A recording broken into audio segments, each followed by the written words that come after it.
हो कर्म प्रधान विश्व रचि राखा,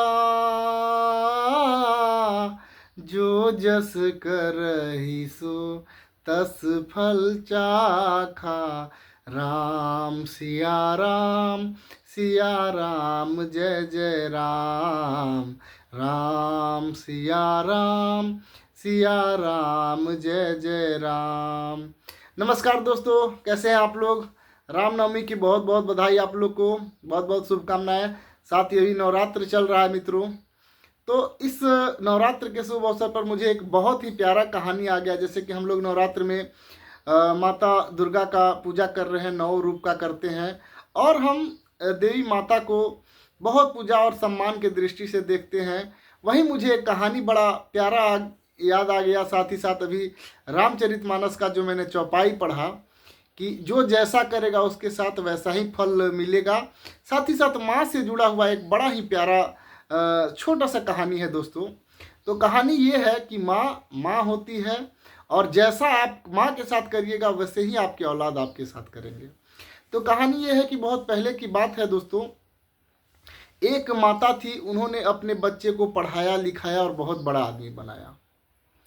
और इतना बड़ा आदमी बनाया कि वो माता को बच्चा अपने साथ ले गया शहर में रखने के लिए। और उस जो लड़का था उसका शादी हो गया बहुत अच्छी लड़की से, और सब काफ़ी अच्छे से रह रहे थे। लेकिन जो बात माँ में है वो बेटा में और बहू में नहीं है। हुआ क्या कि जो बहू थी वो उतना सेवा पानी में बिलीव नहीं करती थी, ज़्यादा सेवा माता का, सासू माता का करने में व्यवहार नहीं करती थी। और जो लड़का था वो भी पत्नी के ही साइड में ज़्यादा झुका हुआ था। एक दिन की बात है, माँ घर पर थी और बेटा को कहीं से इनविटेशन आया था। क्योंकि अच्छा खासा नौकरी पर था तो चारों तरफ से उसको इनविटेशन भी आता था। और जो माता थी उसके बहू और बेटा थे, और एक पोता भी था साथ में। अब वो लोग एक पार्टी में जाना था, तो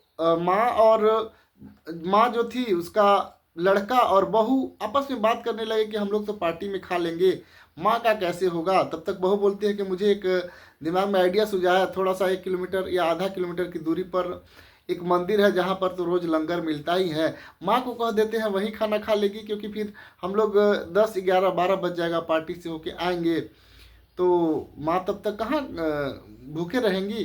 तो क्यों ना वहाँ खाना खा लेंगे, बस थोड़ा दूर तो है ही, ज़्यादा में ज़्यादा समस्या नहीं होगा। बेटा भी उसके बात में आ गया। ये नहीं सोचा कि हमारी माँ आधा किलोमीटर ही दूर पैदल क्यों खाना बनाने जाएगी, और हम अगर बना के ही दे दे या कुछ व्यवस्था कर देना चाहिए। लेकिन वैसा नहीं हुआ। अब जब लड़का गया और खाना पीना खा के आ गया, तो रास्ते में स्टॉपेज था।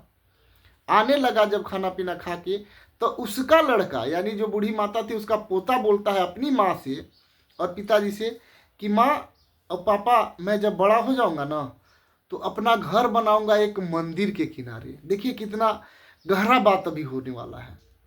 वो लड़का जो पोता था वो बोलता है कि माँ, मैं जब बड़ा हो जाऊंगा तो अपना घर एक मंदिर के किनारे बनाऊंगा, मतलब मंदिर ज़्यादा दूर नहीं होगा मेरे घर से।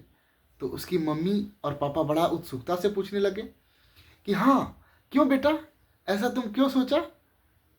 तो बोला कि माँ, हम बड़ा जब हो जाएंगे तो मेरा भी शादी हो जाएगा, कहीं पार्टी में हम जाएंगे तो तुम लोग को भी तो मंदिर में ही ना खाना पड़ेगा, तो तुम लोग को तो बहुत दूर जाना पड़ेगा पैदल। इसलिए हम सोच रहे हैं कि मंदिर के किनारे ही अपना घर खरीदेंगे, ताकि तुम लोग को ज़्यादा दूर नहीं चलना पड़े।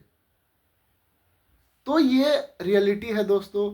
हम आप सब जैसा माता पिता के साथ करेंगे वही रिटर्न आएगा।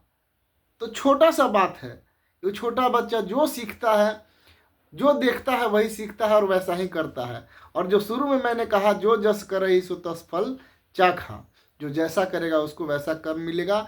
तो रामनवमी के शुभ अवसर पर हम लोग माता दुर्गा का तो बहुत पूजा करते हैं, करना भी चाहिए, बहुत अच्छी बात है। हम लोग का माता से बहुत शक्ति मिलती है और बहुत सीखने को होता है दुर्गा माता के जीवन से हम लोग को। और शक्ति की देवी माँ है। लेकिन वही समय अगर हम अपने माता का सेवा घर में जो है माँ उसका नहीं करते हैं और दुर्गा माता का सिर्फ पूजा करें, तो वो तो मेरे नज़र में बहुत अच्छा नहीं है दोस्तों।